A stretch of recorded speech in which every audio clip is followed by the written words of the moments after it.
Hey, it's Gina from WTI.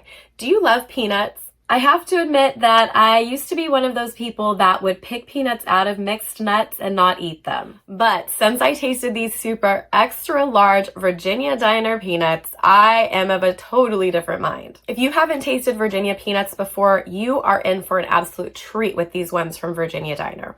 This variety of peanut is known for being gourmet. It is so full of flavor. Virginia Diner has the roasting process down to a T.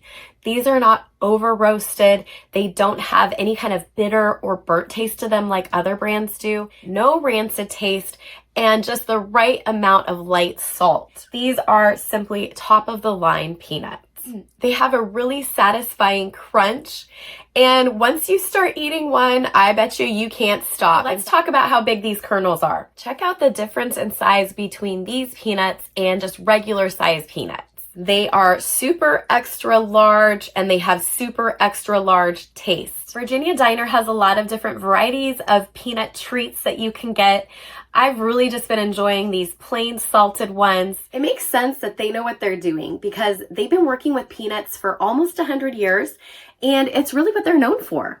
They use the highest quality peanuts and it is absolutely reflected in the taste. I'm a huge snacker and this satisfies every need that I have for something snacky and salty. I just have enjoyed eating every single kernel and that's my point of view.